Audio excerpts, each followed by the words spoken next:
Pensa comigo, como é que um lugar de suor, de dor, de disciplina consegue se transformar em só 2 anos em algo que os próprios clientes chamam de família? Essa é a história do Estúdio Corpus. E o que a gente vai fazer aqui é desvendar o segredo por trás de um modelo de negócio que é, no mínimo, surpreendente. Olha, aniversário de academia normalmente tem o quê? Suco verde, um aulão especial, mas aqui o que a gente vê é uma costela de chão, um churrasco que demora horas, um baita ritual. E essa escolha, que parece não ter nada a ver, na verdade, é a primeira grande pista para a gente entender um negócio que é focado em algo muito, mas muito maior que só fitness. Então a pergunta que fica é essa: como essa mágica acontece? Para explicar, vamos usar a analogia do iceberg. A festa, os aparelhos modernos, os alunos sorrindo, tudo isso é só a pontinha que a gente vê.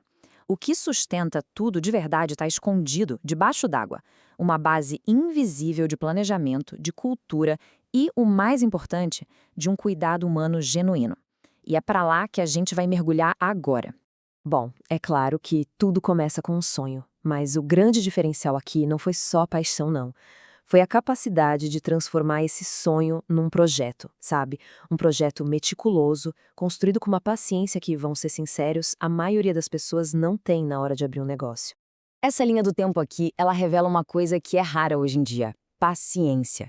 A ideia nasceu anos antes, em outro estado. Depois foram cinco anos de planejamento silencioso em Campo Grande antes de abrir as portas. Essa espera toda não é sinal de dúvida, não. É pura estratégia. É a tranquilidade de quem está construindo algo para durar. E essa frase dos fundadores, olha, ela resume tudo. Eles entenderam perfeitamente que a paixão é o motor. Mas sem o combustível de uma gestão sólida, realista, o carro simplesmente não anda. O sonho não paga as contas, né? E aqui está a tal parte submersa do iceberg, a parte que ninguém aplaude. Enquanto muitos negócios fitness focam só no treino, eles estavam construindo uma base de contabilidade, jurídico, planejamento financeiro. Pode não ter glamour, mas é essa estrutura forte que dá a eles a liberdade para poder inovar de verdade na experiência do cliente. Ok, a base está sólida. Mas como é que isso se traduz no dia a dia, na prática? A resposta está numa metodologia de operação que é focada em 3 pilares essenciais de cuidado. E são esses aqui os pilares: personalização extrema, uma equipe integrada e um propósito humano. E qual a grande diferença? A maioria das academias vende acesso a equipamentos. O Estúdio Corpus, não. Eles oferecem um ecossistema de cuidado porque eles entendem que saúde é muito mais do que só levantar peso. E aqui tem uma sacada de posicionamento de mercado que é brilhante. Eles sabem e falam abertamente sobre isso, daquela sensação de intimidação que muita gente sente em academias grandes e lotadas. Então, em vez de vender acesso a máquinas, eles vendem um refúgio, um lugar seguro. Parece uma mudança pequena, mas ela redefine todo o negócio.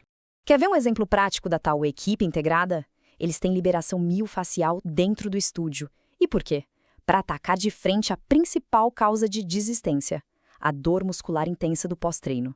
Ao invés de esperar o cliente sumir, eles antecipam e resolvem o maior problema dele. Isso quebra o ciclo de abandono que é tão comum nesse mercado. E chegamos ao pilar final, o propósito. A missão declarada do fundador não é sobre faturamento, é sobre impacto humano. E, gente, isso muda tudo. A relação deixa de ser uma transação comercial fria e vira uma parceria de confiança, focada na saúde e no bem-estar de verdade.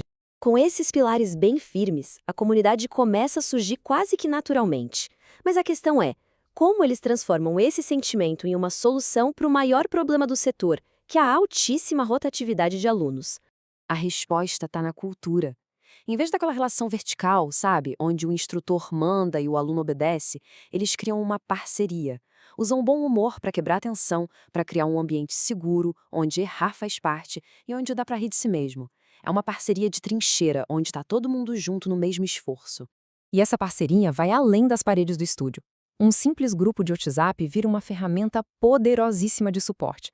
E a mensagem de boas-vindas já diz tudo. É o primeiro passo para lembrar todo dia que ninguém ali está sozinho nessa jornada. E com isso, a gente fecha o círculo. Agora, aquela imagem do churrasco lá do começo faz todo o sentido do mundo. Não é só uma festa. É a materialização de toda essa filosofia que a gente acabou de construir. O marco de 2 anos não é só sobre sobreviver no mercado, não. É a prova viva de que um modelo de negócio baseado em cuidado humano de verdade não só funciona como prospera. A escolha da costela de chão é muito simbólica. Ela precisa de tempo, de paciência para ficar pronta. Exatamente como os resultados de um treino consistente. E esse tempo de espera força a conversa, a interação, a conexão. Tudo ali foi pensado para dizer: estamos aqui para celebrar juntos, não para contar calorias. E o pulo do gato tá aqui, olha só. Cada detalhe foi pensado para incluir todo mundo. E o playground com o monitor para as crianças? Essa é a jogada de mestre. Isso remove a principal barreira para muitos pais participarem. Na prática, eles estão dizendo: traga sua família, porque a sua família faz parte da nossa. Então, no final das contas, qual é a grande lição que fica? O caso do Estúdio Corpus ensina algo que vai muito além do mercado fitness. É algo que se aplica a qualquer tipo de negócio, a qualquer projeto. O ponto central é este: qualquer concorrente com dinheiro pode ir lá e comprar os mesmos equipamentos, até melhores. Isso é uma commodity. O que o dinheiro não compra é a cultura de cuidado, a confiança, o sentimento de pertencer. Esse é o verdadeiro fosso competitivo que eles criaram. E esse, meus amigos, é intransponível. E a gente encerra com essa reflexão. Vimos como um lugar de esforço se tornou um lar. E não foi por acaso, foi por design, por intenção. A pergunta final que fica para a gente pensar é: que tipo de resultado a gente poderia alcançar se, nos nossos próprios projetos, a gente trocasse a lógica puramente comercial pela construção intencional de uma comunidade? A resposta? Bom, a resposta pode mudar tudo.